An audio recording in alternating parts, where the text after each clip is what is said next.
सना का एक दोस्त भी गायब हो गया यामिनी। हो सकता है इन दोनों की गायब होने की वजह एक ही हो। हर्ष, ये तो वही लड़का है जो सना के साथ था। ऐसी क्या जरूरी बात थी कि तू रात तक नहीं रुक सकता था? मैं जानता हूँ सुनील, तुझे मेरी बात पे यकीन नहीं आएगा। ये घबराए हुए लग रहा है, कुछ हो तो नहीं गया? कल रात को सना को राहुल दिखा अपने घर, पर जब वो वहां पर गई तो गाउन था फर्श पे खून पड़ा था। क्या बकवास कर रहा है? मैं सच कह रहा हूँ सुनील, इसलिए कल रात को मेरे घर उसे अपने घर में रहने से डर लग रहा था। इसीलिए सना के घर पे ताला लगा हुआ था। ये सना का भी ना दिमाग खराब हो गया। वो है कहाँ पर अभी? वो नहीं है सुनील। नहीं है मतलब सना गायब हो गई। गायब हो गई है? गायब हो गई मतलब? देख, तू साफ साफ बता, हुआ क्या? कल रात मेरे घर एक बस आई थी सना को लेकर।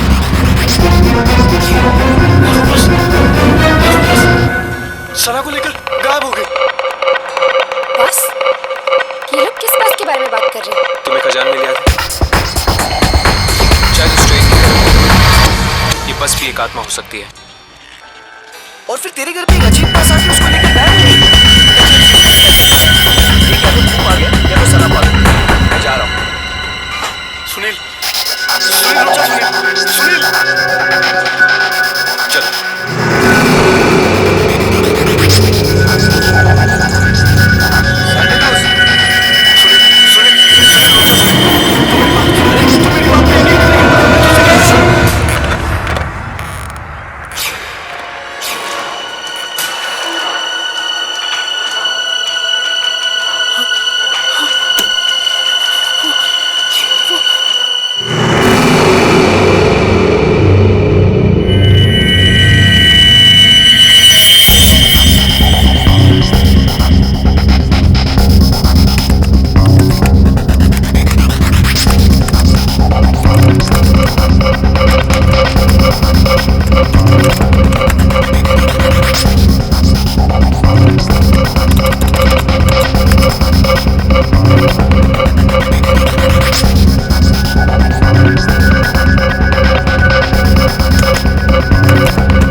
ठंडी हवा। अच्छा गिफ्ट दिया हमारे सीईओ प्रमोद साहब ने। नहीं, वैसे भी हमें इस घर में एसी की सख्त जरूरत थी। अच्छा घनश्याम जी, मतलब आपको इस घर में मेरी जरूरत नहीं है? अरे मैडम, अगर ऐसी बात होती तो क्या मैं दूसरी शादी करता? अच्छा अच्छा, चलो बहुत रात हो चुकी, अभी हमें सोना चाहिए। चलो सो जाओ।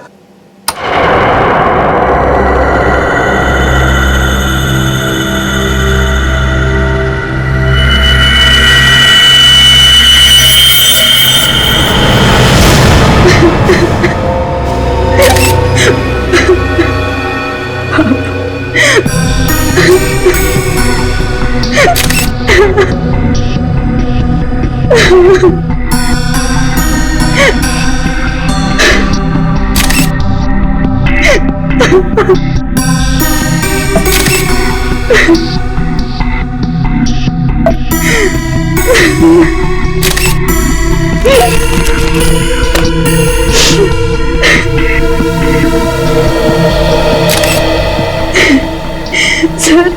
आवाज तो ऐसी आ रही थी जैसे उनका कोई गला दबा रहा हो, सांस लेने में तकलीफ हो रही हो। फिर अचानक से उनके फ्लोर पे गिरने की आवाज आई और शांत हो जाओ। कमरे का दरवाजा अंदर से बंद। हाँ सर, दरवाजा तो आपके आने के बाद खुला। समझ में नहीं आ रहा है, खिड़की पर ग्रिल है, दरवाजा अंदर से बंद था, अंदर कोई था नहीं। ऊपर से ये फ्लैट 13 फ्लोर पे है सर, तो इसलिए बाहर से चढ़ के अंदर आना थोड़ा मुश्किल लगता है।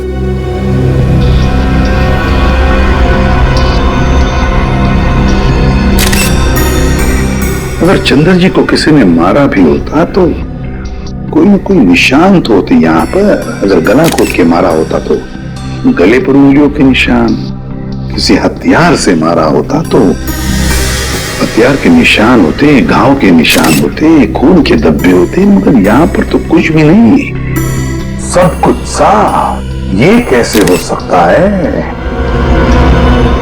सर, हाँ? शायद इन्हें किसी दवा का रिएक्शन हुआ। पूछो। आपके पापा को कोई तकलीफ थी? वो किसी चीज की दवा लेते थे? हाँ, वो सिर्फ ब्लड प्रेशर की दवाई लेते थे।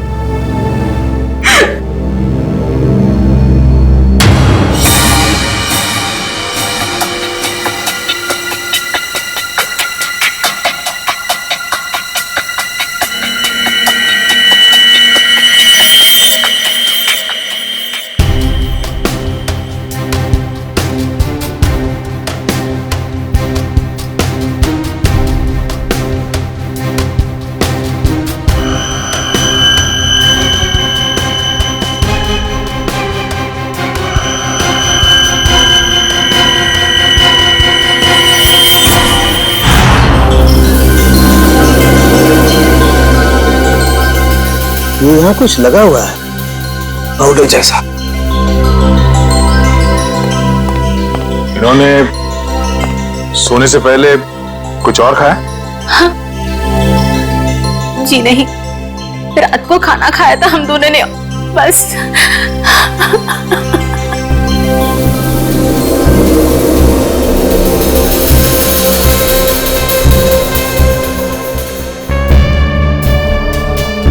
ये पाउडर जैसी चीज है क्या, ये अभी पता लगाते हैं।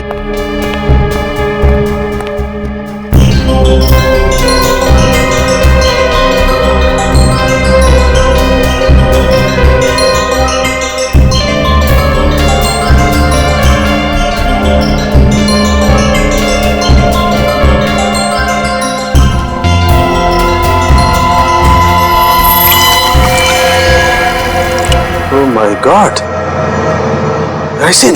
राइसिन? हाँ, राइसिन बहुत ही खतरनाक जहर है। जरा सा छुआ और आदमी गया काम से। इसका एक्शन टाइम? दया बस चाय की चुस्की जितना, कुछ ही पलों में अंदर जाता है, चोक कर देता है बॉडी को और इंटरनल ब्लीडिंग शुरू हो जाती है।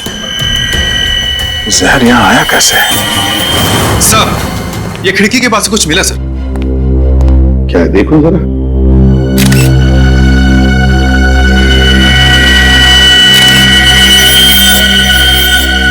कैमरा लेंस, पर यहाँ पर तो कोई सीसीटीवी कैमरा है ही नहीं, तो फिर ये लेंस कहां से आया? लेंस कहां से आया? पता नहीं सर, पापा लेकर आए होंगे।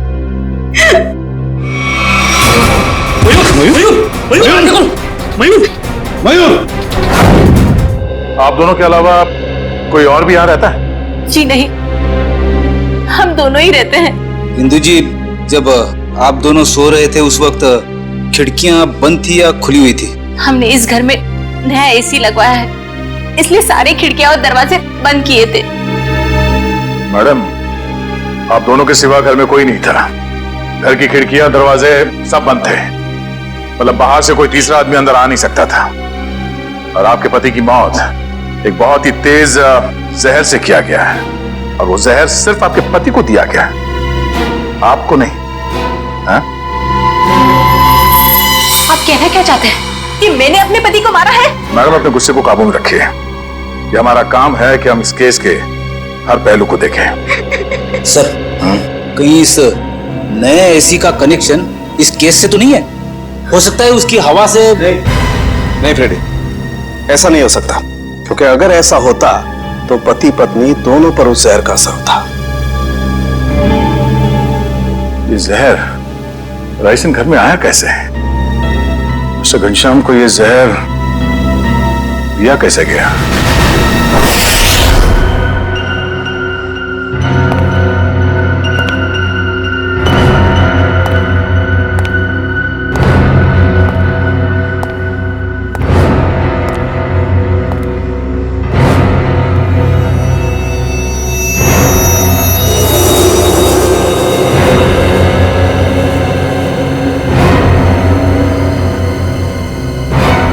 बॉस, बॉडी में रेसिन ज्यादा मात्रा में नहीं गया था, इसीलिए बच गया है।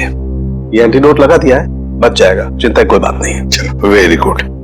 निखिल, मयूर को दूसरे कमरे में लेकर जाओ। अच्छा, संभाल के। हाँ,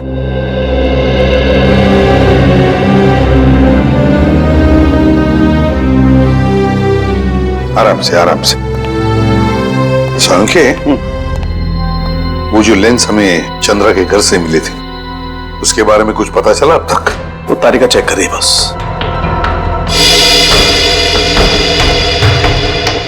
एक ही तरीके से दो खून, घनश्याम और चंद्रा, एक ही तरीके से, और वो भी राइसिन पॉइजन से। राइसिन से। पर सर, इन दोनों विक्टिम्स को राइसिन पाउडर दिया किसने होगा? वही तो, वो तो हम पता लगा ही लेंगे पूर्वी, मगर पता नहीं क्यों मुझे ऐसे लग रहा है कि दोनों के बीच में कोई ना कोई संबंध जरूर है। कोई ना कोई संबंध जरूर है। सर। हाँ इशिता। सर, घनश्याम और चंद्रा एक ही कंपनी के लिए काम करते थे, जी गिज्मो इलेक्ट्रॉनिक स्टोर। मैंने कहा ना, कोई ना कोई कनेक्शन तो जरूर है इस घनश्याम और चंद्रा में। दोनों एक ही कंपनी के लिए काम करते थे, जी गिज्मो इलेक्ट्रॉनिक स्टोर। हेलो, क्या? ठीक, ओके। सर, कल्याण में एक और मौत हुई है, एक औरत की। मंजू नाम है उसका। कैसे? सर, गला घोटने से, और वो रूम में अकेली थी। मंजू की मौत गला घोटने से हुई, लेकिन वो कमरे में अकेली ही थी। अकेली थी। राइसिन, इस राइसिन पॉइजन की गुत्थी तो अब वहीं पर सुलझेगी, जी गिज्मो स्टोर।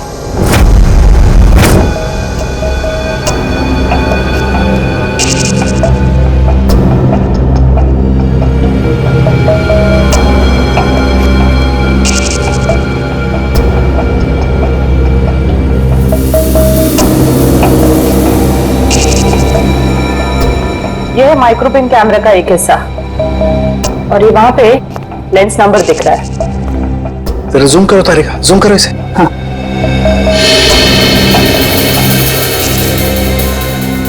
अब क्लियर है। एक मिनट, ACT 129098। और एक मिनट, ये देखो सचिन, ये जो तुम्हें व्हाइट डार्क स्पॉट दिखाई दे रहे हैं, ये दरअसल राइसिन के क्रिस्टल्स हैं। तो इसका मतलब सर, वो कैमरा उस डिवाइस पे लगाया गया था जिस पे राइसिन लोड किया गया। बिल्कुल। अब ये पता करना है सर कि वो है क्या। वो कौन सी ऐसी चीज है जो आसानी से खिड़की के अंदर घुस जाती है और ऊंची से ऊंची जगह चली जाती है। एक काम करो, पता करो कि ये कैमरा कौन कौन सी कंपनी बनाती है। ACT 129 098।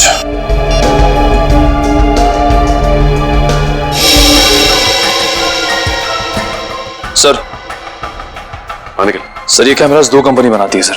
एक बेंगलोर में है सुपरविजन, दूसरी नोएडा में है set bright company.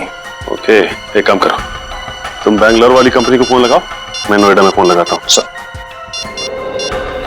Hello, Z bright company? जी बोलिए। जी मैं मुंबई सीआईडी से इंस्पेक्टर सचिन बोल रहा हूँ। सीआईडी से?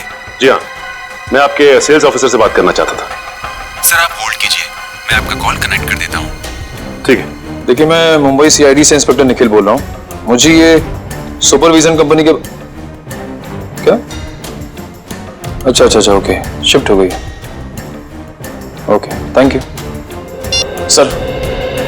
सर ये बेंगलोर वाली कंपनी 1 साल पहले बंद हो चुकी है, अब वहाँ पे कोई और कंपनी है। हेलो सर मेरे सीनियर लाइन पे हैं, आप बात कीजिए। जी जी कहिए, मैं मिस्टर राजेश बोल रहा हूँ। मिस्टर राजेश, मैं सीआईडी से इंस्पेक्टर सचिन बोल रहा हूँ, मुंबई से। जी कहिए। हमें थोड़ी मदद चाहिए थी आपकी। कैसी मदद सर?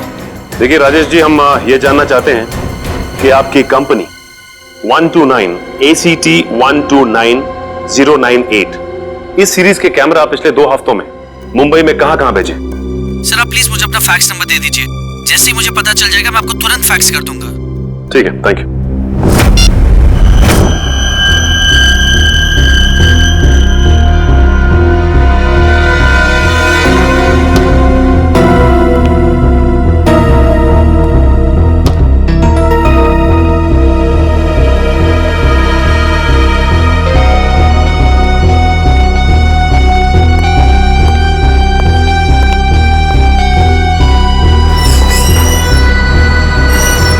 सर आखिर ये तो बताइए कि बात क्या है? देखिए, कल रात इस शहर में 3 खून हो गए हैं और जिन 3 लोगों का खून हुआ है वो तीनों आपके स्टोर के रिटायर्ड एम्प्लॉय थे। क्या? किन किन का मर्डर हुआ है सर? घनश्याम, चंद्रा और मैडम मंजू। सर मुझे आपको कुछ बताना है। जी बोलिए। सर जिन 3 लोगों के नाम आप ले रहे हैं वो तीनों ही कल हमारे स्टोर में शॉपिंग के लिए आए थे और कुछ फ्री वाउचर से कुछ शॉपिंग भी की थी। Special gift voucher? सर हमारे पुराने सीईओ मिस्टर प्रमोद ने कुछ 6 लोगों को फ्री शॉपिंग वाउचर्स दिए थे, जिनमें से एक उन्होंने खुद भी रखा था और सबने कल शाम को अपनी पसंद के कुछ गैजेट्स खरीदे थे। और बाकी तो? सर मिस्टर गौतम और मिस्टर आशीष। सर पूरे स्टोर में राइसन का नामो निशान भी नहीं है। सर ये कुछ वाउचर्स मिले। इन्हीं फ्री वाउचर्स की बात कर रही थी आप? सर मैं इन्हीं वाउचर्स की बात कर रही थी। ओके। आशीष, गौतम और प्रमोद, इन तीनों की जान खतरे में है।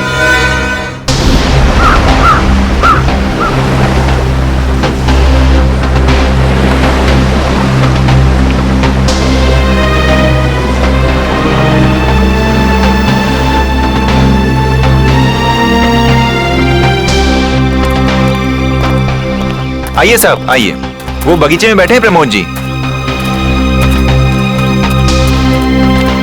जरा रुकिए। साहिब उठिए साहिब, वो सीआईडी वाले मिलने आए हैं आपसे। साहिब उठिए साहिब। साहिब साहिब साहिब को क्या हो गया साहिब? एक मिनट पीछे हटिए। वैसा ही केस है, ये देखो नाक में राइसिन पाउडर। क्या हुआ साहब को सर? एक बात बताओ, कौन आया था इनसे मिलने? कोई नहीं आया था साहब। घर में आने का और कोई रास्ता है? नहीं साहब, बस एक ही रास्ता है साहब, वो जिससे हम लोग आए हैं। और कौन कौन रहता है तुम दोनों के अलावा इस घर में? कोई नहीं साहब, बस हम दो ही रहते हैं साहब। और कितने सालों से काम कर रहे हो यहाँ पर? 5-6 साल से साहब। 5-6 साल से? क्या हुआ है साहब? सर ये भी तो हो सकता है कि मिस्टर प्रमोद ने बाकी 3 खून करके आत्महत्या कर ली हो।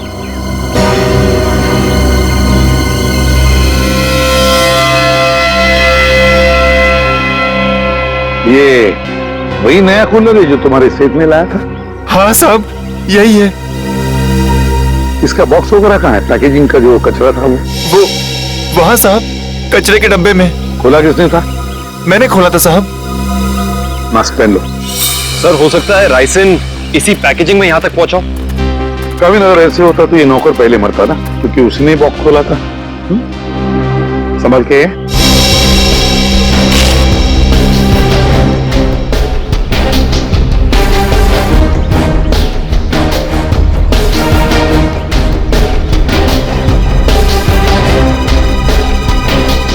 सर, यहाँ तो जरा सा भी राइसन नहीं मिला, तो फिर राइसन यहाँ आया कैसे?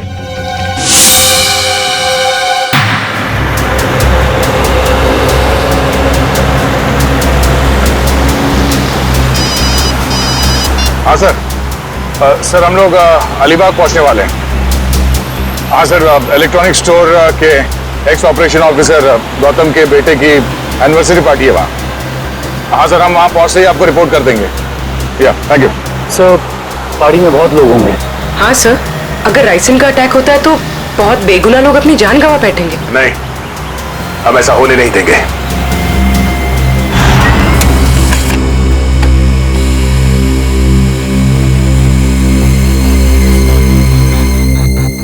तीन जगह भेजा है।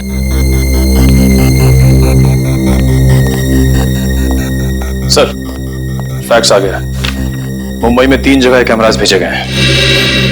तो चलो फिर इन तीनों कंपनियों के मालिक के दर्शन कर लेते हैं।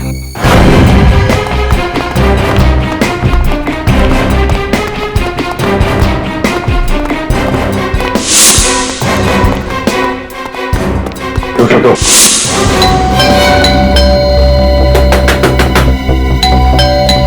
मिस्टर आशीष, सर, कहीं हमें आने में देर तो नहीं हो गई? आशीष,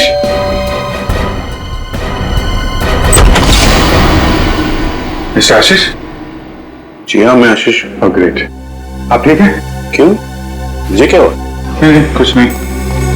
अरे सुनिए, आप लोग तो बस घुसे जा रहे हैं। आप है कौन आप लोग? देखिए, हम लोग सीआईडी से। सीआईडी?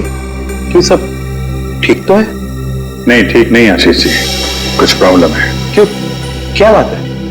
आप घनश्याम, चंद्रा, प्रमोद और मंजू को जानते हैं? जी हाँ, ये सब मेरे कलीग्स हैं। हम साथ में काम किया करते थे। लेकिन बात क्या है? बात एक्चुअली इन चारों की मौत हो गई है। क्या मौत? लेकिन कैसे? वही पता लगाने की कोशिश कर रहे हैं हम लोग। आशीष जी, क्या कल आपने जी गिज़्मो शोरूम से कोई सामान खरीदा था गिफ्ट वाउचर से? जी हाँ। कहाँ है वो? सोफे के पीछे। वो बॉक्स? जी हाँ। आपने इसे खोला तो नहीं? जी नहीं, वो कंपनी से टेक्नीशियन आने वाला था, बस इसका इंतजार कर रहा हूँ। अच्छा कि आपने हाथ नहीं लगाया। आप थोड़ा पीछे हो जाइए। लेकिन आप लोग बताते क्यों नहीं कि बात क्या है? थोड़ा खतरा है आशीष जी, आपको बाद में बताएंगे, आप पीछे आ जाइए। खतरा? जी पीछे प्लीज। लेकिन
इसमें तो कुछ भी नहीं है।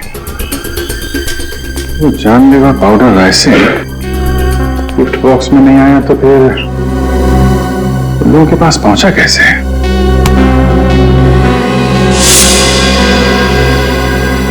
सर आप यहाँ? सचिन, तुम यहाँ क्या कर रहे हो?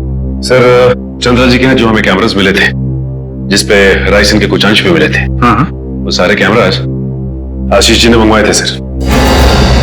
ये क्या बोल रहे हो आप लोग? कौन सा कैमरा? सर मेरे समझ में कुछ नहीं आ रहा है। कितने कैमरे मंगवाए थे इन्होंने? 10 कैमरा सर। बकवास कर रहा है सर ये ऑफिसर।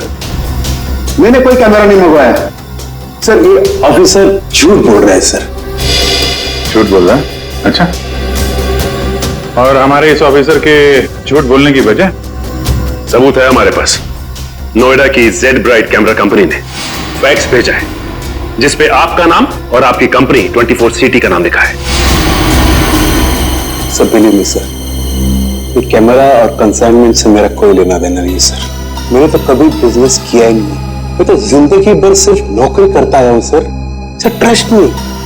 तो फिर आपका नाम और नंबर कंसाइनमेंट में कैसे? सर मुझे पता नहीं है सर। तो आप कहना चाहते हैं कि आपने कोई नया कंसाइनमेंट रिसीव नहीं किया है? जी नहीं।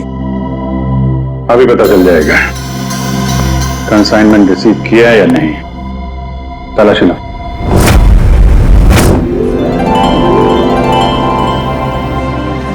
चलिए भाई आइए, केक काटेंगे। Please come. आओ। अनिल, यही तो हूँ। काटे केक? बिल्कुल बिल्कुल काटिए। यस। अरे रुको भी।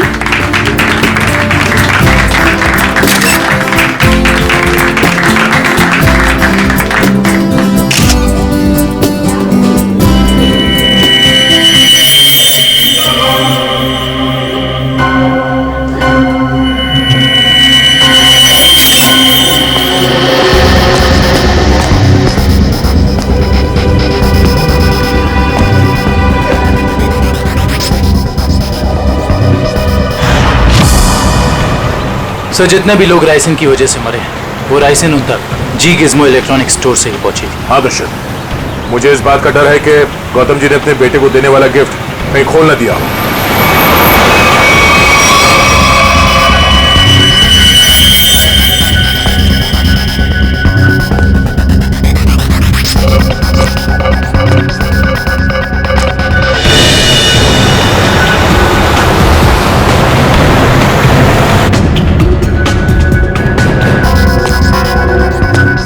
राहुल,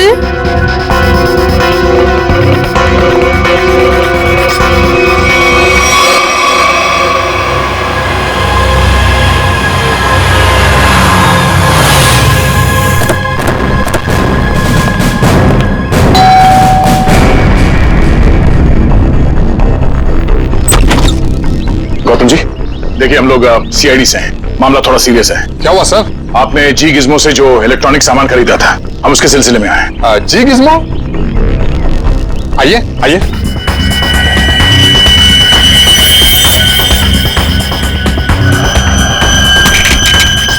राहुल क्या कर रहे हो? राहुल मेरी बात सुनो। Rahul,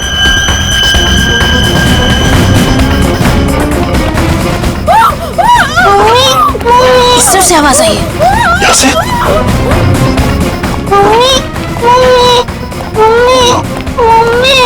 Sangeeta, Sangeeta, sir please ambulance बुलाइए ना सर। क्या हो गया सर इसको? देखा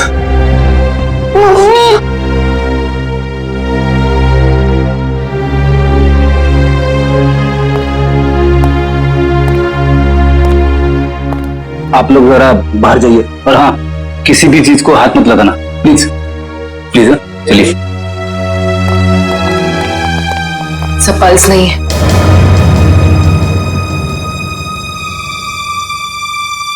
सर ये देखिए, नाक के पास कुछ व्हाइट पाउडर जैसा है। जरूरी राइसन है। ये क्या है?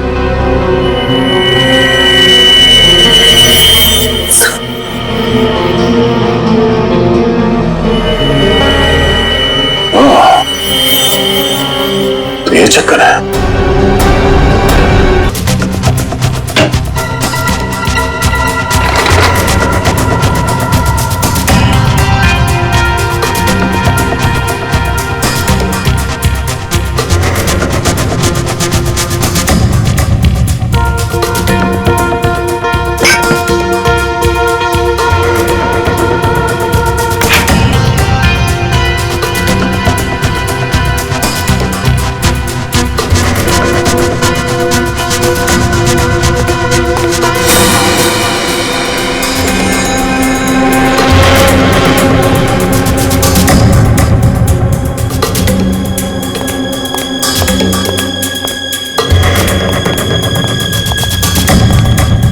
सर, मुझे अंदर कुछ नहीं मिला।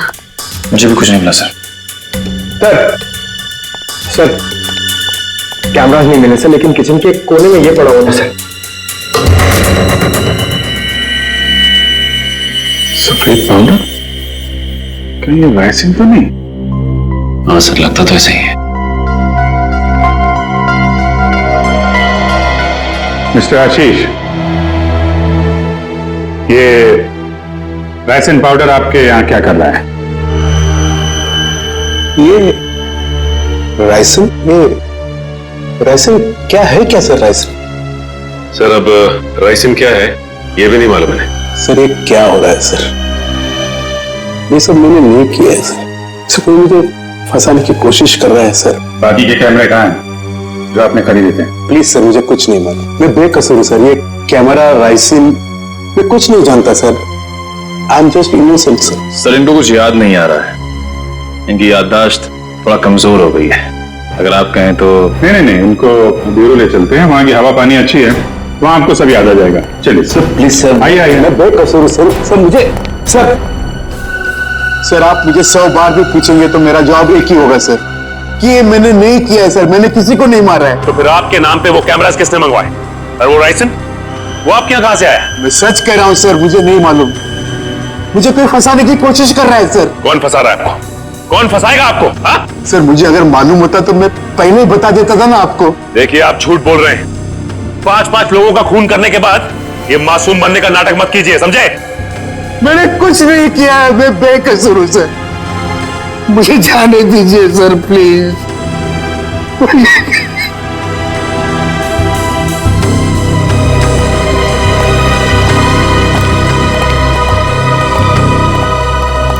सर ये आदमी तो बहुत टेढ़ा लग रहा है, लगता है आसानी से मुंह नहीं खोलेगा। सचिन, लगता है ये सच बोल रहा है।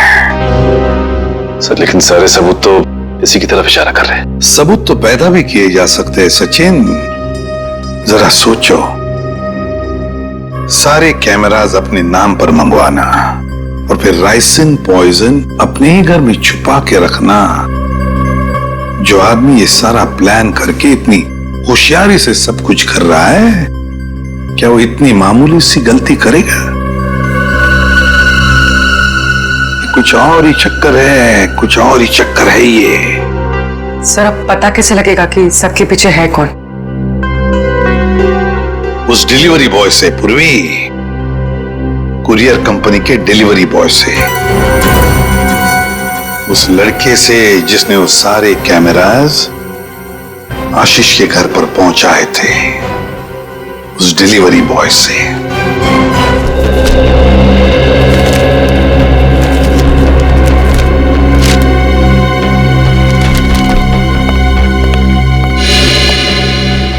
मिल गया सर।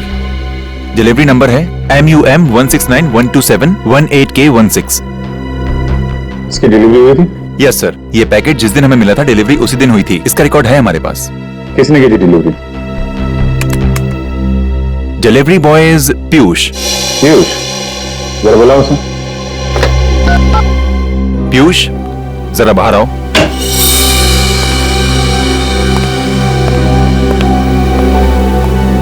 जी सर, आपने बुलाया? पीयूष, CID वाले तुमसे कुछ बात करना चाहते हैं। CID? मैंने क्या किया? नहीं, घबराओ मत, बस हमारे सवालों का सीधा सीधा जवाब दो। साहब मैं किसी लफड़े में तो नहीं पड़ जाऊंगा ना? तू टेंशन मत ले और साहब को इस डिलीवरी के बारे में बता। देख ध्यान से।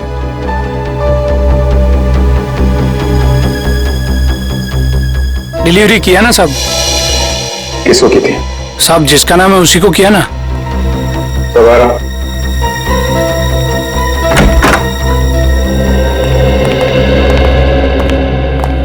ये आदमी साहब रोज इतने लोगों से मिलते हैं, घाई रहता है, पहचानने को कहाँ फुर्सत मिलता है? सर मैंने कहा ना आपसे कि इसने मुझे कोई डिलीवरी नहीं दी है। आप लोग तो मुझे बस फंसाने की कोशिश कर रहे हैं। आशीष जी एक मिनट, और देखो कोई जल्दी नहीं, ध्यान से देख के बताओ, यही थे?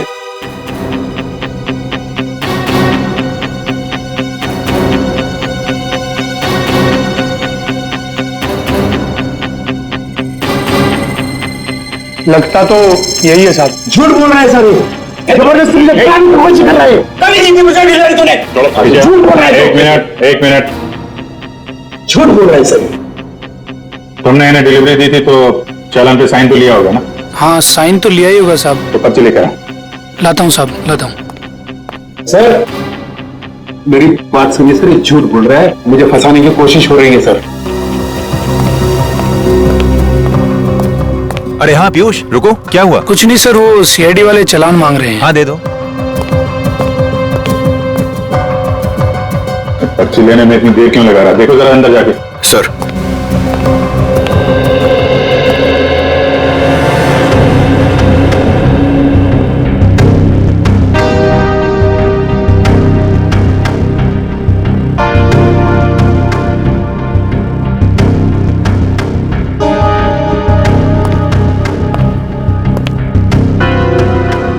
सर वो भाग गया। भाग गया?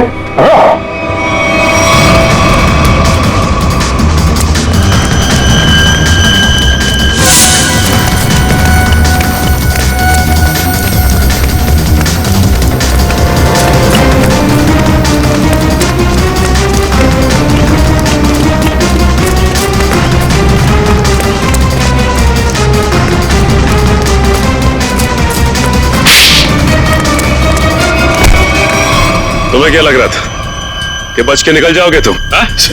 सर मैंने कुछ नहीं किया सर। सर मैं झूठ नहीं बोल रहा। तो भाग क्यों रहा था? सर मैं आप लोगों को देख कर डर गया था सर। ठीक है, वो डिलीवरी तुमने किसको दी थी? सर मैं बताता हूँ सर।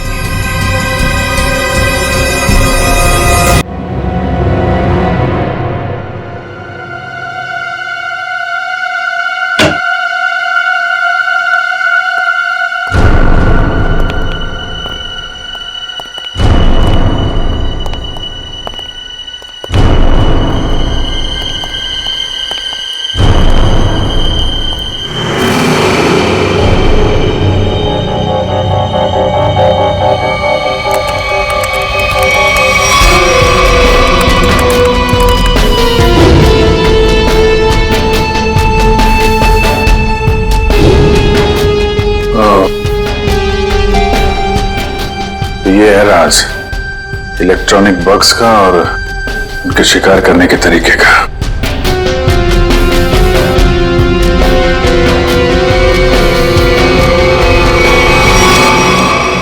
अरे अभी तो यही थी, ये लड़की कहां गायब हो गई? यहीं कहीं छुपी होगी, ढूंढो।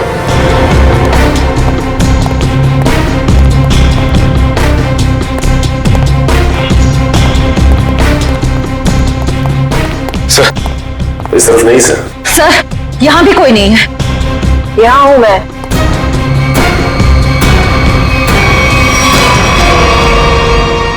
तुम इन सब के पीछे ये तो पता चल चुका है, लेकिन ये सब किया क्यों तुमने? बदला, दूसरों का हक छीनने वालों से बदला। किसका हक? कैसा बदला? मेरे पापा के हक का बदला, उनकी मौत का बदला। पापा की मौत का बदला? उनकी सारी जिंदगी की मेहनत चुरा ली गई। मेरे पापा एक बहुत बड़े इलेक्ट्रॉनिक जीनियस थे। उन्होंने रोबोटिक में एक ऐसी टेक्नोलॉजी डिजाइन की जिससे मशीन्स इंटेलिजेंटली काम कर सकें। लेकिन आशीष ने मेरे पापा के रिसर्च के पेपर्स और सारे डिजाइन चोरी कर लिए और फिर उन्हें अपने नाम पे रजिस्टर करवा लिया और बाद में वॉशिंग मशीन्स और बाकी इलेक्ट्रॉनिक गैजेट्स पे उनको फिट करवा के नाम, पैसा और इज्जत कमाने लगा। तुम्हारी दुश्मनी मिस्टर आशीष से थी, तो बाकी सबको तुमने क्यों मारा? उन्होंने तुम्हारा क्या बिगाड़ा था? ये सब एक ही गैंग के मेंबर हैं। इन सब ने मिलके मेरे पापा को कंपनी से निकलवाया, खुद तो बहुत पैसा कमाया और मेरे पापा वो तो बेरोजगार हो गए, नौकरी चली गई उनकी। वो ये सदमा बर्दाश्त नहीं कर पाए, डिप्रेशन में चले गए और फिर उनकी मौत हो गई। मैंने पहले तो मिस्टर प्रमोद की सिग्नेचर्स की प्रैक्टिस की और फिर मैंने फ्री वाउचर्स पे उनके साइन किए। और फिर मैंने उन 6 लोगों के सामान में बग डाल दी।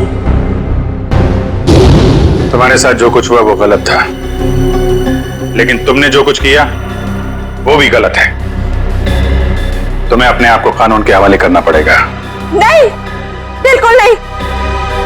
जब तक मैं गौतम और आशीष को उनके पापा की सजा न दिलवा दूं, तब तक मैं कानून तो क्या, अपने आप को किसी के हवाले नहीं करने वाली।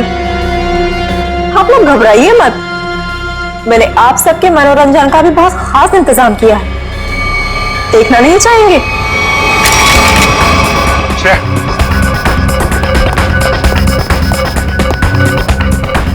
बस स्किन से टच नहीं होना चाहिए। इलेक्ट्रॉनिक आइटम है, देखो कोई पासवर्ड वगैरह, कोई गैजेट।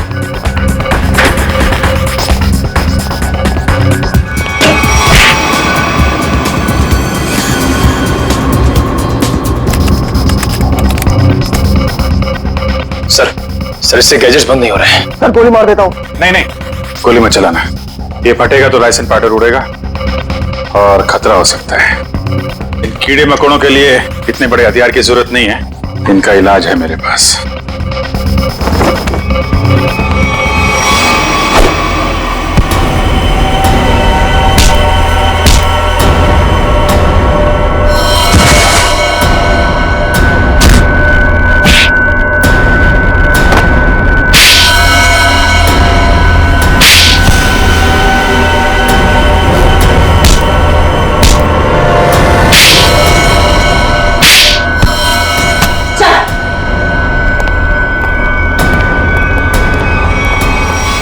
जुर्म का रास्ता हमेशा जेल की कोठरी में खत्म होता है रश्मि। अच्छा दिमाग पाया था तुमने भी। ये सब इलेक्ट्रॉनिक गैजेट्स बनाए, लेकिन इस्तेमाल बदले के लिए किया। अगर इनका इस्तेमाल किसी अच्छे काम में लगाती तो अपने पिता का नाम रोशन करती और जेल भी नहीं जाना पड़ता।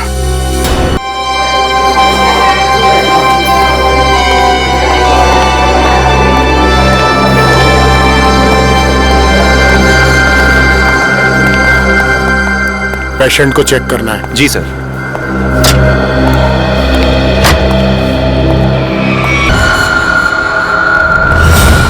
आइए सर, मैंने ही आपको फोन किया था। ये सब वो कैसे? समझ में नहीं आ रहा सर, देखते ही देखते पेशेंट को कैसे आग लग गई। प्लीज हटिए आप लोग।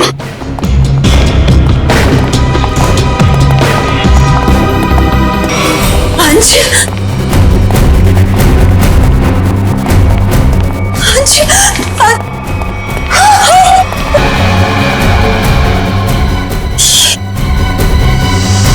सर, मिस्टर अंश की वाइफ और बेटा। अंश को आग कैसे? देखिए, थोड़े वक्त के लिए आप लोग बाहर कॉरिडोर में इंतजार कीजिए। पंकज प्लीज चल। बाबा आइए। अंश जी यहाँ कौन सी बीमारी का इलाज कराने के लिए एडमिट हुए थे? अच्छा ये बताओ कि डॉक्टर साहब के इस कमरे में आने से पहले कोई और भी आया था इस कमरे में? हाँ सर, 2 लोग आए हुए थे। एक कमरे की साफ सफाई करने वाला और दूसरा बिस्तर की चादर बदलने वाली। ये अंश कुमार, इस अंश कुमार की कुंडली निकालनी होगी। जहां तक मुझे याद आता है कि बहुत सारे काले कारनामों में शामिल था। आपको क्या लगता है आग किस वजह से लगी? मेरी बात छोड़ो सचिन, तुम बताओ, तुम लोगों को क्या लगता है भाई? सरों के साहब, अगर हमें पता होता तो हम आपको क्यों बुलाते? देखा तारिका, इन लोगों ने तो हाथ खड़े कर दिए। अरे प्रद्युम्न तो कहता था तुम लोग सुपर टॉप है। सर हम तो सिर्फ तहकीकात कर सकते हैं, अंदाजा लगा सकते हैं, लेकिन इस साइंस के मास्टर तो आप ही हैं ना। तो ठीक है, अंदाजा क्या लगाते हो वो अंदाजा ही बता दो यार। सर हमें ऐसा लगता है कि ये चिंगारी लगाने वाला कोई इंसान नहीं, बल्कि कोई वस्तु, कोई चीज है। हो सकता है, देखते हैं।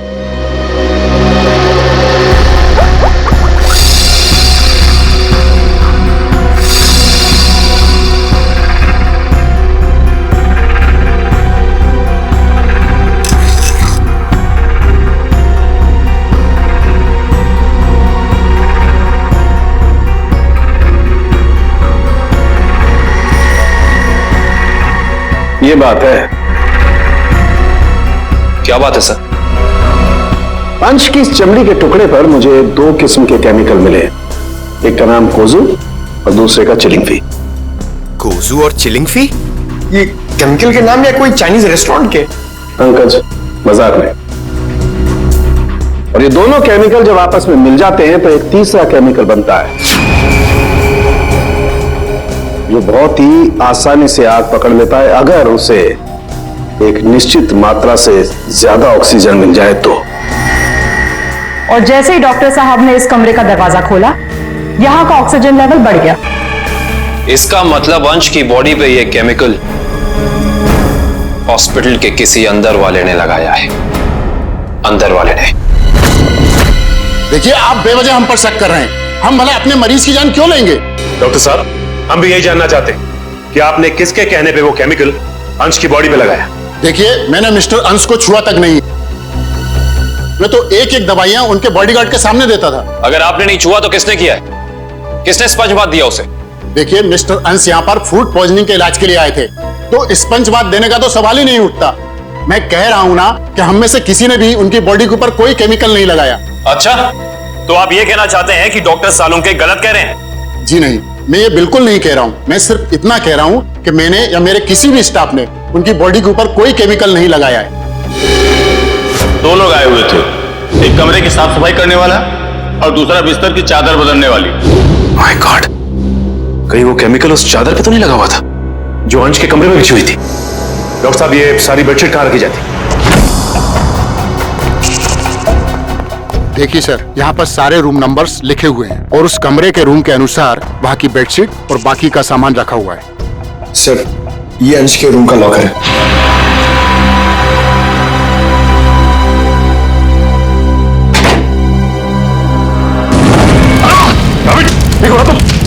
बाहर जा, पुलिस पकड़े। फायर कीजिए सर, जल्दी। फास्ट।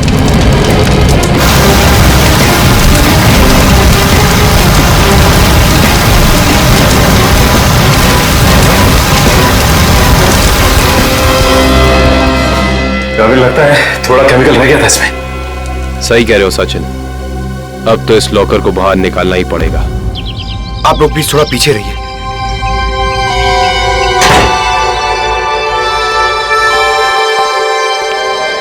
सर, प्लीज संभाल के।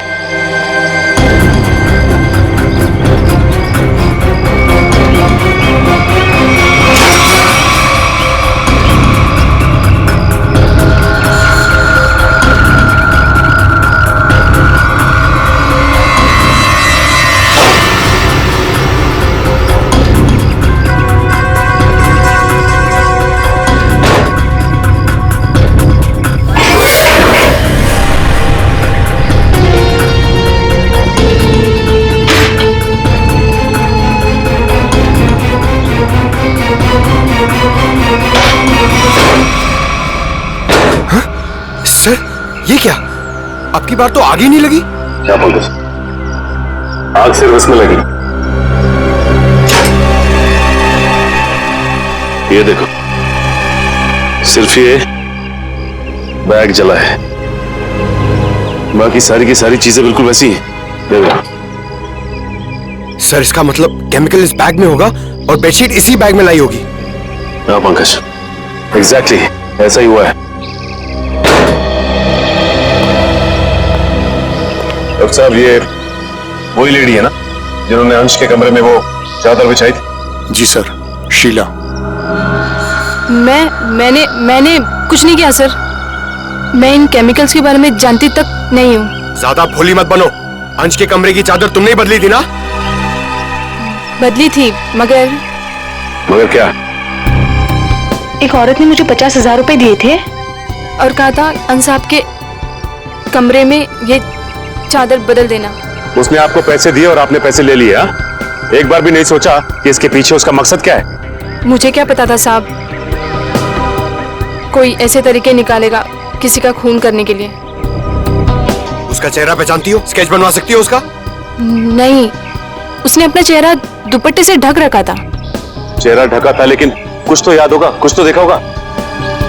हाँ, उसके दाहिने हाथ पर एक काला सा निशान था, यहाँ पर।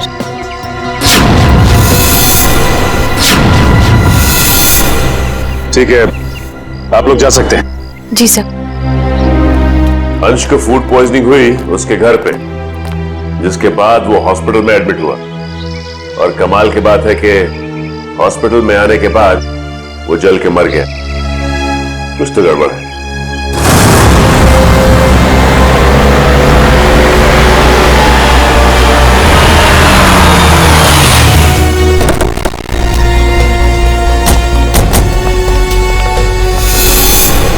सर, इस घर पे तो जगह जगह सीसीटीवी कैमरास लगे हुए और इतने सारे बॉडीगार्ड्स। लगता है अंश जानते थे कि उनकी जान को खतरा है।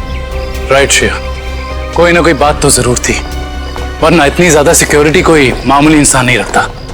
किससे मिलना है आपको? सीआईडी? अब अंदर जा सकते हैं? Thank you.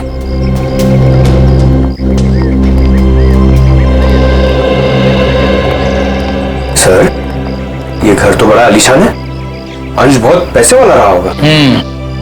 जितना बड़ा आदमी उसके उतने ज्यादा दुश्मन। नमस्कार। नमस्ते। आपसे कुछ सवाल पूछने थे। जी पूछिए। जिस रात अंश जी की तबीयत खराब हुई, उस रात उनका खाना किसने बनाया था? साहब, खाना तो मैंने बनाया था, लेकिन मैंने कुछ नहीं किया। तो फिर सिर्फ अंश की तबीयत क्यों खराब हो और किसी की क्यों नहीं? मुझे मालूम नहीं। अब मालूम नहीं कहने से तो काम नहीं चलेगा ना। कोई तो था जो चाहता था कि अंश हॉस्पिटल पहुंचे, ताकि वहां वो खूनी बड़ी आसानी से उस जुर्म को अंजाम दे सके। एनीवेज, हमें उस पार्टी की गेस्ट लिस्ट चाहिए थी। जी।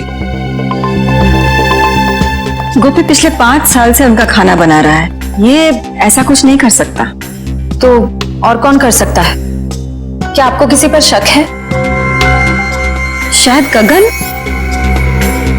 गगन? अच्छा, ये गगन कौन है? पापा का बिजनेस मैनेजर था। अभी कुछ दिन पहले उसे नौकरी से निकाल दिया था। पार्टी में गगन भी आया था? हाँ, मगर बिन बुलाए। हाँ साहब, गगन हो सकता है। उस दिन पार्टी में मैंने उसको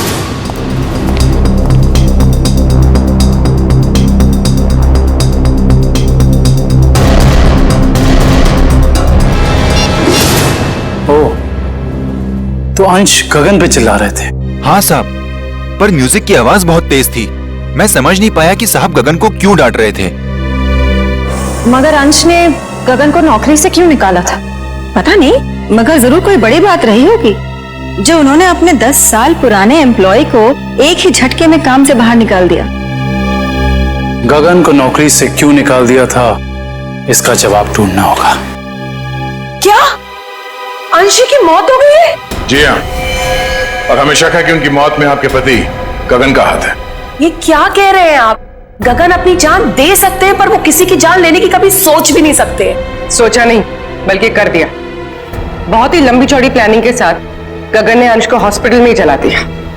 आपको कुछ गलतफहमी हुई है। गगन ऐसे नहीं है। वो ऐसा नहीं है तो कैसा है, वो तो उनसे मिलने के बाद ही पता चलेगा। वो कब तक वापस लौटेंगे? मुझे नहीं पता। मैंने पुलिस स्टेशन में उनके गुमशुदा होने की रिपोर्ट भी लिखवाई है। कल से वो गायब है। बुरा मत मानिएगा मैडम, लेकिन मुजरिम अक्सर खून करके ऐसे ही फरार हो जाते हैं। बार बार उनको मुजरिम कह करके उनका अपमान मत करिए। अगर उनको जुर्म करना ही होता तो वो अंश जी की बात मान करके अंकित को मार ना देते। एक मिनट, क्या कहा आपने? अंश जी ने गगन को अपने बेटे अंकित का खून करने का काम सौंपा था, पर गगन ने साफ इनकार कर दिया और इसी वजह से उन्होंने गगन को नौकरी से निकाल दिया। ओह, तो इस वजह से गगन को नौकरी से निकाल दिया गया। पर कोई बाप अपने बेटे को मरवाना क्यों चाहेगा? सर नहीं सर, ऐसा नहीं हो सकता। आप प्लीज कह दीजिए झूठ है। मेरे पापा मुझे मारने की प्लानिंग कभी कर ही नहीं सकते। हम जानते हैं ये बात आप लोगों के लिए काफी धक्का पहुंचाने वाली है। गगन की पत्नी झूठ बोल रही है। अपने पति को बचाने के लिए कुछ भी मनगढ़ंत कहानी बना रही है वो। अंश जैसा पिता अपने इकलौते बेटे को मारने की कैसे सोच सकता है?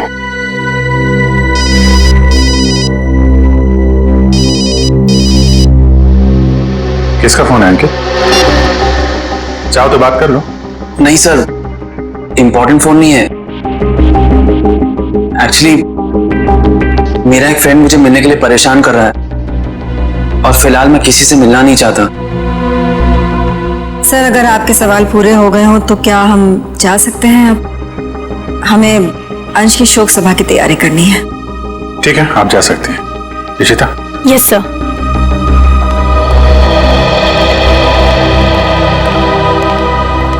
सर, जब अंकित का फोन बज रहा था तब उसका रवैया कुछ अजीब सा नहीं हुआ? लग तो रहा था कुछ छुपा रहा है। नजर रखो इस पे।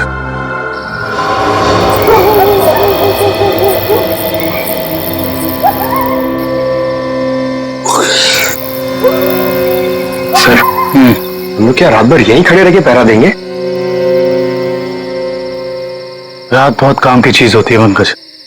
जो काम दिन के खुले उजाले में नहीं किए जा सकते ना, वो रात के साए में हो जाते हैं।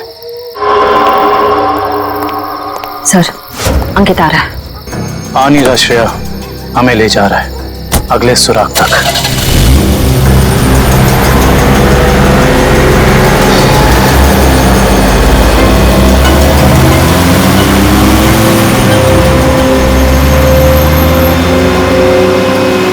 Let's go.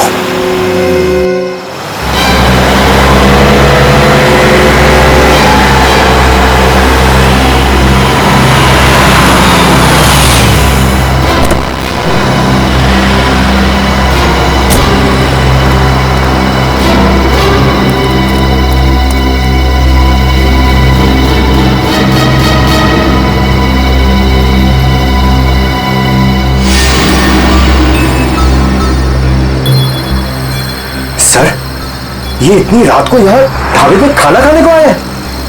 नहीं पंकज, खाना खाने नहीं आया ये यहाँ ऐसे इंसान का इंतजार कर रहा है जिसे ये दिन के उजाले में नहीं मिल सकता।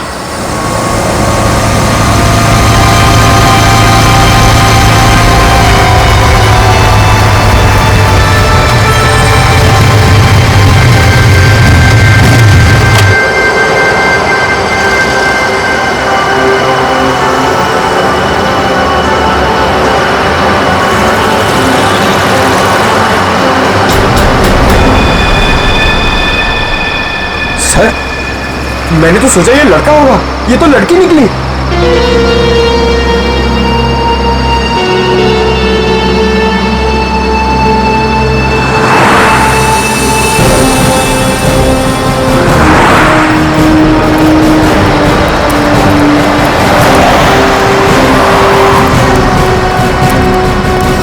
अरे आप लोग और यहाँ? हाँ, हम बहुत मेहनत कर रहे हैं आपके पापा के खूनी को ढूंढने की। वैसे ये कौन है? ये स्वाति, मेरी बेस्ट फ्रेंड है। हाँ, वो तो हमने देख ही लिया है। देखिए आप लोग प्लीज मेरी मम्मा से मत कहिएगा कि मैं इससे यहाँ मिला हूँ। क्यों? वो आंटी मुझे इतना पसंद नहीं करती। क्यों पसंद नहीं करती? मालूम नहीं, पर नहीं करती। और उनके गुस्से से मुझे बहुत डर लगता है। ठीक है, नहीं बताएंगे। सब बचपन से ही मुझे प्रिंसिपल ऑफिस के बाहर खड़े होने में बड़ा डर लगता था। कभी सोचा नहीं था कि सीआईडी का काम मुझे एक बार फिर यहीं ले आएगा। काफी शरारती बच्चे थे तुम, इसलिए प्रिंसिपल के कैबिन के बाहर खड़े कर दिए जाते थे। बस यूं ही कभी कभी टीचर पनिश कर देते थे। आइए, आपको प्रिंसिपल साहब ने अंदर बुलाया। हेलो। हेलो, सॉरी आप लोगों को इंतजार करना पड़ा। That's okay. हम यहाँ अंकित कुमार नाम के एक स्टूडेंट के बारे में कुछ जानकारी हासिल करने आए हैं। अंकित कुमार?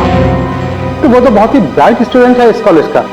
पढ़ाई लिखाई, खेल कूद, डिबेट, ड्रामा, हर चीज में वो नंबर 1 रहता है। अच्छा, कितना होनहार है वो। हाँ, बल्कि इस बार कॉलेज का स्टूडेंट ऑफ ईयर अवार्ड भी तो उसे ही मिला है। ये देखिए, ये नहीं उसकी फोटो। इसमें अंकित कुमार कहाँ है? यही तो है। ये नहीं, आपको कोई गलतफहमी हो रही है। हम लोग अंश कुमार के बेटे अंकित कुमार के बारे में बात कर रहे हैं। हाँ हाँ, यही तो है, अंश कुमार और रिद्धिमा का बेटा। सर, सर, अगर ये असली अंकित है तो फिर वो कौन है? जो कोई भी है उसके इरादे ठीक नहीं है, और रिद्धिमा जी ने हमें उसके बारे में बताया क्यों नहीं? रिद्धिमा जी कहाँ हैं? मैडम अपने कमरे में हैं। आइए।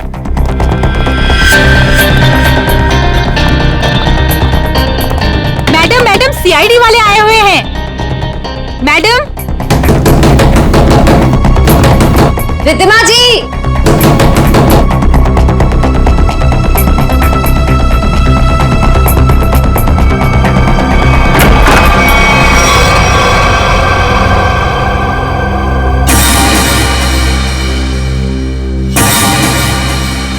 सर, कमरे में तो कोई नहीं है।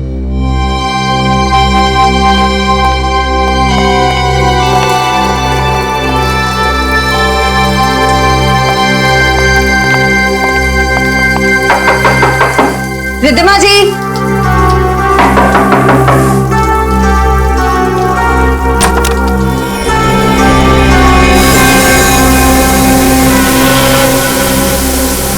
सर, यहाँ भी कोई नहीं है। सर ये देखिए, सर यहाँ पे खून भी लगा हुआ है।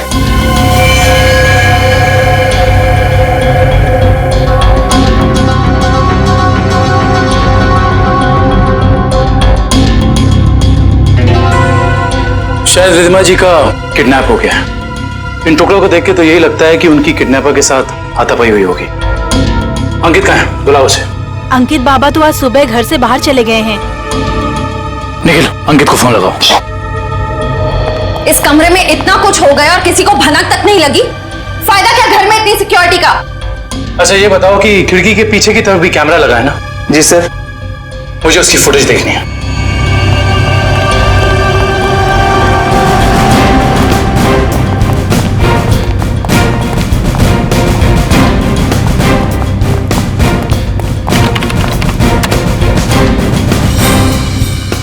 सॉरी सर, लगता है कैमरा 2 घंटे से बंद है।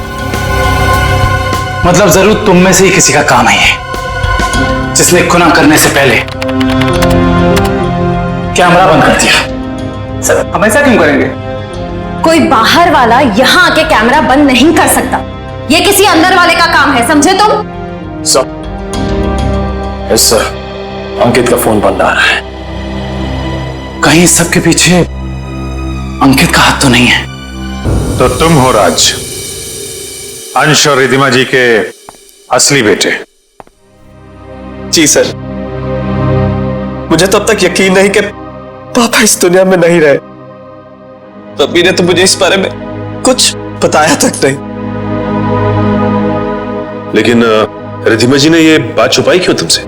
उसी वजह से जिस कारण से उन्होंने मुझे दुनिया से छुपा कर रखा और अंकित को अपना बेटा बना लिया। लेकिन ऐसी भी क्या वजह थी जिसने एक माँ बाप को अपने बेटे से दूर कर दिया? सर, आप तो सीआईडी वाले, आपसे तो कुछ बात छिप नहीं सकती। अपने खानदानी बिजनेस को आगे बढ़ाने के लिए मेरे पापा ने कुछ गैर कानूनी काम किए हैं। जी हाँ, जैसे रिश्वत देना, करप्शन को बढ़ावा देना, गैर कानूनी बिल्डिंग्स बनवाना और कभी कभी गैंगस्टर्स की मदद करना। सर, मुझे कहते हुए बहुत शर्मिंदगी है कि मेरे पापा इस देश के अच्छे नागरिक नहीं बन सके और वो बहुत ही अच्छे पिता थे। इन गैंगस्टर से बचाने के लिए उन्होंने मुझे दुनिया से छुपा कर रखा। तो तुम्हारी सुरक्षा के लिए उन्होंने तुम्हें खुद से दूर कर दिया और गोद ले लिया अंकित को, ताकि कभी कोई तुम्हारे परिवार को नुकसान पहुंचाता तो निशाने पे अंकित होता, तुम नहीं। एग्जैक्टली।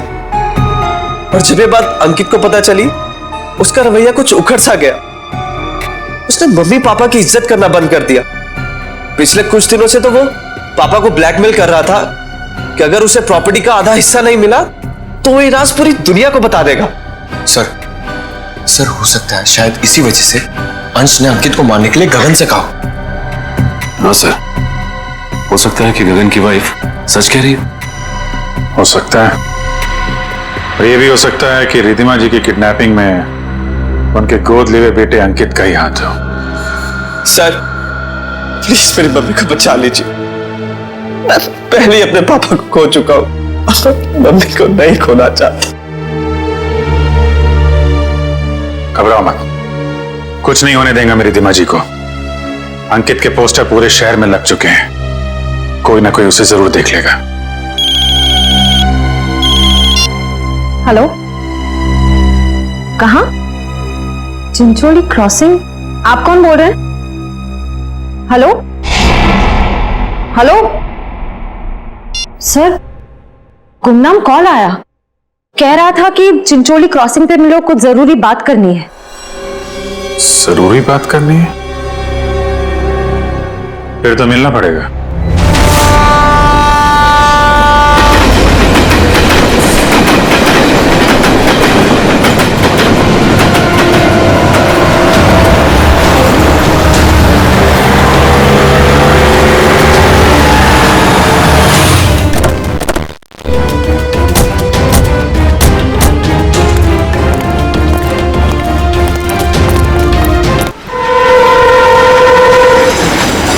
क्या बताना चाहते थे?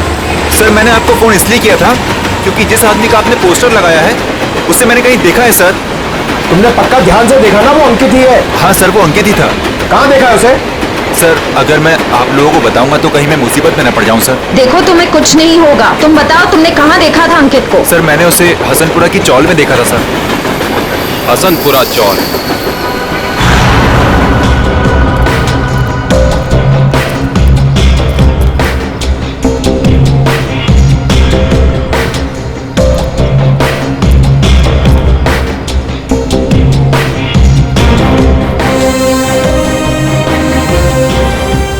इधर रहता है, इधर।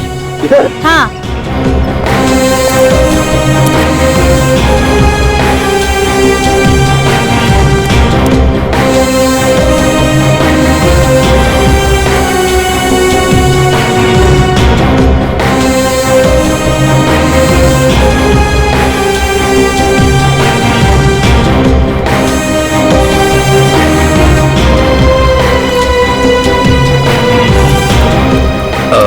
आपने इसे कहीं देखा है? हाँ, उस तरफ रहता है। Thank you. सर पता चल गया, अंकित उस घर में आता जाता था।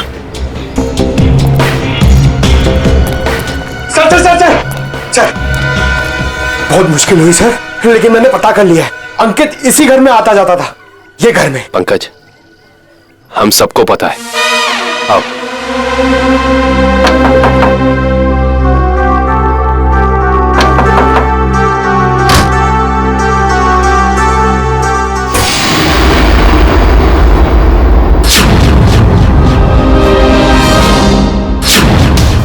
आप लोग? हाँ, हम लोग। सर यहाँ? हमें एक बॉडीगार्ड की जरूरत थी, तो सोचा क्यों ना तुमसे मिल लिया जाए। क्या मजाक करते हैं साहब? सीआईडी को कब से बॉडीगार्ड की जरूरत पड़ने लगी? जब से तुम जैसे बॉडीगार्ड गुनाह करने लग गए। जिस परिवार ने तुम्हें अपनी सुरक्षा के लिए रखा था, तुम उसे ही नुकसान पहुंचा रहे हो। ये क्या कह रहे हैं साहब आप? अंकित क्यों आता था यहाँ? अंकित बाबा यहाँ नहीं आए।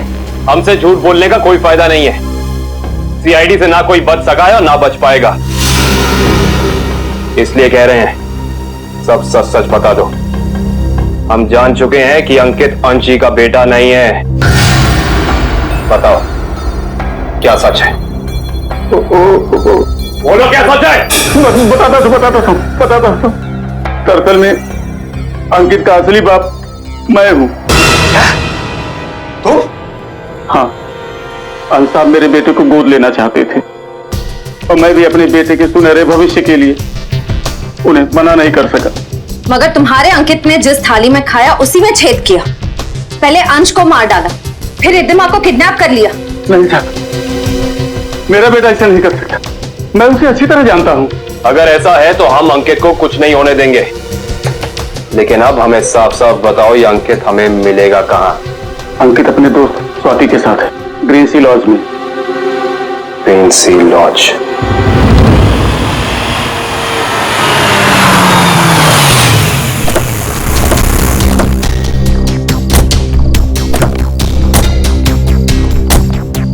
सर ये अंकित की गाड़ी है, अंदर चल के चेक करते हैं।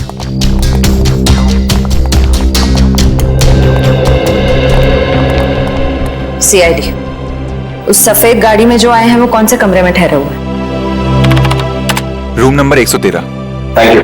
आओ।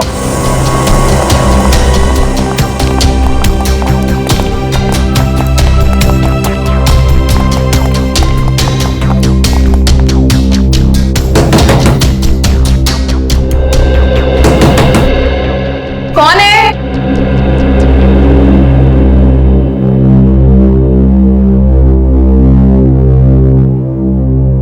मैडम, हम रूम सर्विस से हैं। जरा खोलिए ना, चॉकलेट केक लाए हैं आपके लिए। मगर हमने तो केक नहीं मंगवाया। मैडम, वो क्या है ना, हमारे होटल का 5वीं सालगिरह है, इसीलिए हम सबको चॉकलेट केक खिला रहे हैं। आप भी खाइए ना प्लीज। सीआईडी?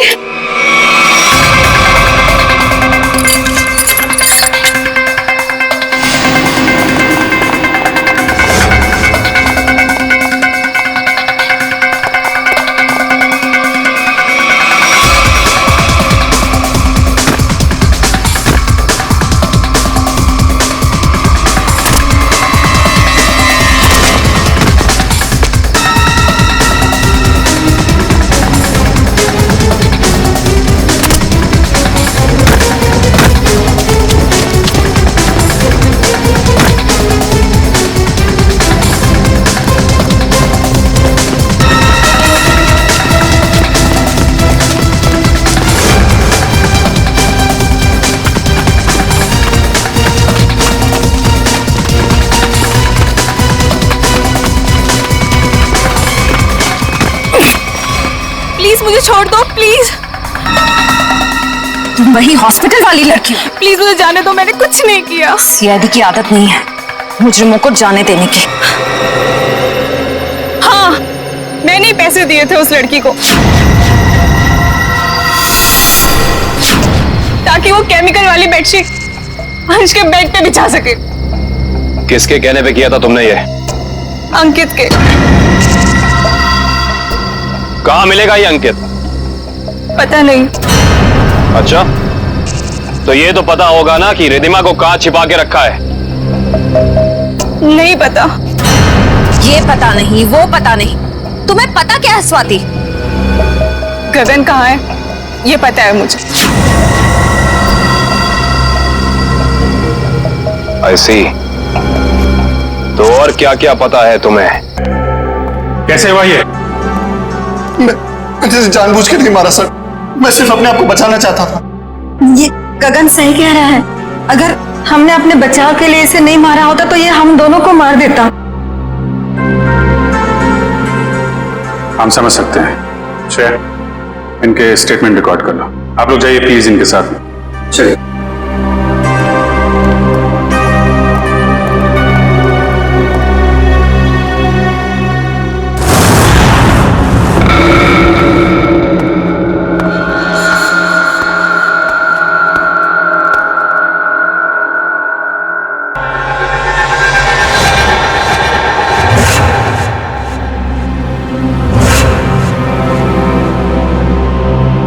मम्मी,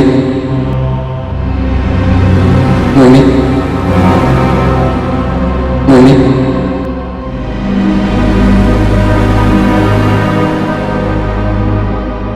मम्मी,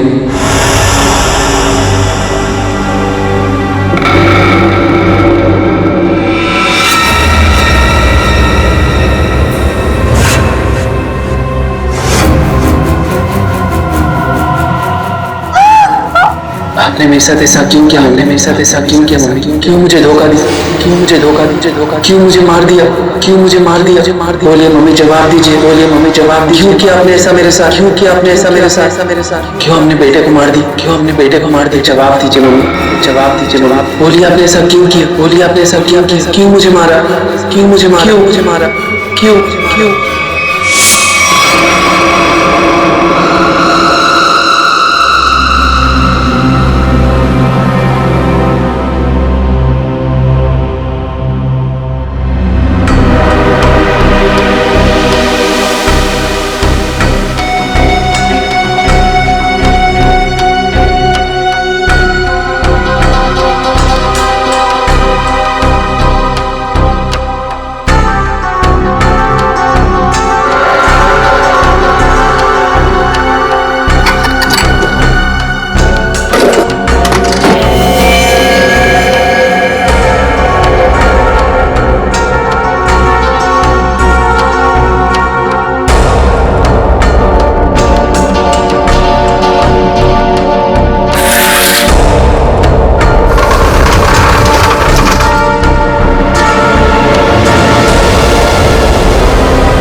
हुए लोग कभी जिंदा नहीं होते रिधिमा जी।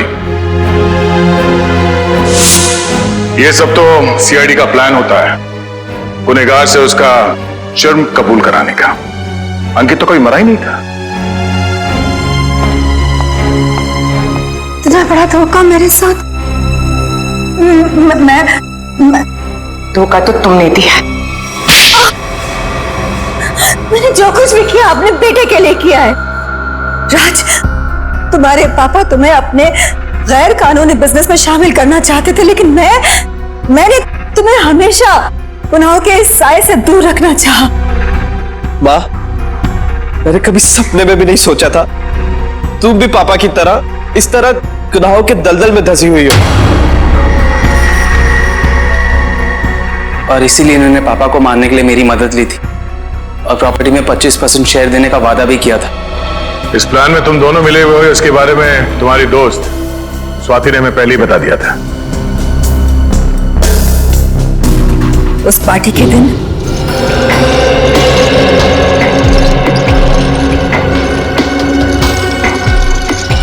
ओह माय गॉड, कितना ऑयली खाना लेकर जा रहे हो साहब के लिए? डॉक्टर ने परहेज के लिए कहा है ना।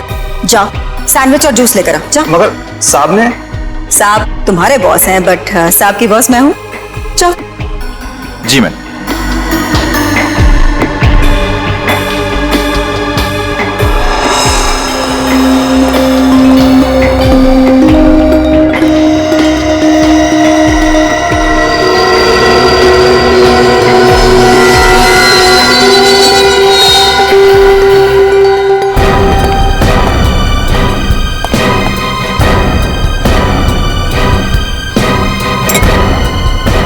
गुड, तुम जाओ, मैं साहब को खाना खिला दूंगी। जी मैम। मैं कभी सोच भी नहीं सकता था कि आप ऐसा करेंगे। खुद गुनाह किया और मुझे फंसा दिया। तो और क्या करती? तुम्हें पता चल गया था कि अंकित अंश को मारना चाहता है, इसीलिए मैंने आखिरी वक्त पर सारी बाजी पलट दी। और उस पलटी बाजी में मेरी भी बलि चढ़ा दी थी।